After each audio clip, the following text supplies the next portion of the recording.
آج کا دن تو ضائع ہو گیا. نارمل جو سمجھنے سمجھانے کی باتیں ہیں وہ ہی نا, تو بہت عالمانہ قسم کا آواز نہیں ہوا. اچھا, کیونکہ سرکار غوث پاک تو عوام کو مخاطب کرتے ہیں نا, تو عوام میں اب 10,000 20,000 40,000 25,000 ہے, تو اب ان کو کیا نحو پڑھائے اور کیا ان کو صرف پڑھائے, ان کو تو اللہ رسول کے خوف خدا کی بات اسی طرح کی کرنی ہوتی. بالکل.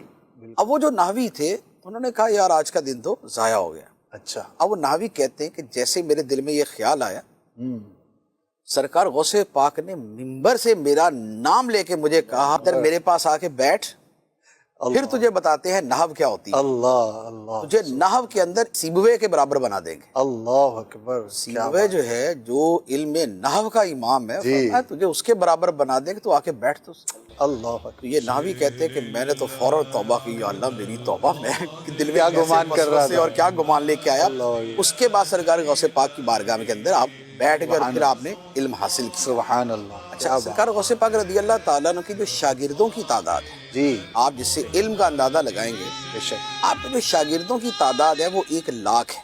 1,00,000 شاگرد. آپ کے طلبہ کی تعداد 1,00,000 ہے. اور اس زمانے میں جب کہ آبادیاں اتنی زیادہ نہیں تھیں, اور ہر سال تقریباً جب آپ یعنی کہ 40-50 سال تو اس میں عبادت ریاضت اور اس میں گزرے تھے نا, اس کے بعد جب آپ اپنا ممبر تدریس پر فائز ہوئے, جی, تقریباً ہر سال 3,000 افراد فارغ التحصیل ہوتے تھے. 3,000 طلبہ اوسطاً ہر سال فارغ ہوتے تھے, جس میں محدثین کی کیٹیگری جدا تھی, فقہا کی جدا تھی, بقیہ علوم والوں کی جدا ہوا کرتی تھی. واہ, کیا. اور آپ کی یہ تدریس جو ہے یہ کب تک جاری رہی کہ آپ کی, اچھا آپ کا مدرسہ قادریہ ہوا کرتا تھا. اچھا, مدرسہ تھا باقاعدہ. آپ کا مدرسہ قادریہ باقاعدہ, یعنی کہ اتنی بڑی تعداد آخر جہاں پڑھتی تھی وہ مدرسہ ہی ہو سکتا ہے. صحیح, بالکل. پھر خود آپ بھی مدرسے میں پڑھے ہوئے تھے. صحیح.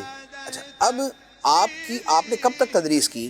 آپ کی جو عمر مبارک ہے وہ 90 سال سے اوپر. جی, 90 سال سے بھی آپ کی ماشاءاللہ آپ نے زیادہ عمر پائی ظاہری حیات. جب آپ 90 سال کی عمر کے تھے, حنبلیوں کے ایک امام ہیں, امام ابن قدامہ المقدسی. اچھا, حنبلی فقہا کے بہت بڑے فقیہ پائے کیا, اور ان کے ائمہ میں آپ کا شمار ہوتا ہے. آپ سرکار غوث پاک جب 90 سال کے تھے, اس عمر میں آ کے انہوں نے سرکار غوث پاک سے علم سیکھا تھا. اللہ اکبر, کیا بات ہے. زندگی بھر یہ علم سیکھنے والے اس لیول کے آئے.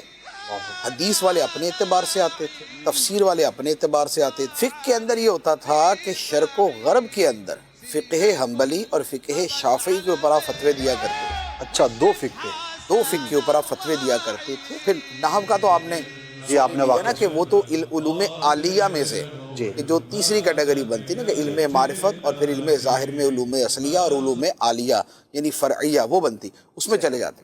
اچھا, اسی طرح علم الکلام, عقیدے کا علم. عقیدے کے علم میں شیخ شہاب الدین سہروردی رحمۃ اللہ علیہ, جو سلسلہ سہروردیہ کے پیشوا ہیں, بے شک, یہ فرماتے ہیں کہ مجھے علم الکلام عقیدے کا علم پڑھنے کا بڑا شوق تھا. میرے چچا ایک مرتبہ مجھے سرکار غوث پاک کی بارگاہ میں لے گئے اور جا کے فرمایا کہ یہ میرا بیٹا جو ہے یہ علم الکلام میں لگا رہتا ہے اور یہ دوسرے علوم کی طرف توجہ نہیں دیتا. صحیح.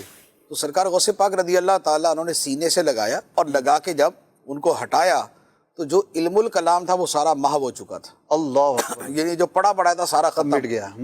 اب ان کے دل میں بڑی ایک افسردگی ہوئی کہ بھئی اتنی محنت سے اتنی کتابیں پڑھی, یاد کی اور علم حاصل کیا اور یہ سارا ہی جاتا رہا. سرکار غوث پاک نے دوبارہ جب سینے سے لگایا تو پھر جو علم کا دریا منتقل کیا اور جو ان کے قلب کو روشن کیا, اور آج تک جاری ہے. علم العقائد اور کیا اس میں علم تصوف اور کیا چیزیں ہیں, تو وہ ان کی کتابیں پڑھ کے اور ان کے ملفوظات پڑھ کے دیکھ لے, پتہ چل جاتا. ہم امید کرتے ہیں کہ آپ کو ہماری آج کی یہ ویڈیو ضرور پسند آئی ہوگی. اگر آپ کو ہماری آج کی یہ ویڈیو پسند آئی ہے تو آپ سے گزارش کرتے ہیں کہ آپ ہمارے چینل ضرور سبسکرائب کر لیں اور ساتھ ہی لگے بیل کے بٹن کو بھی پریس کر لیں تاکہ آپ کے پاس ہماری آنے والی مزید معلوماتی ویڈیوز کا نوٹیفیکیشن بر وقت ملتا رہے.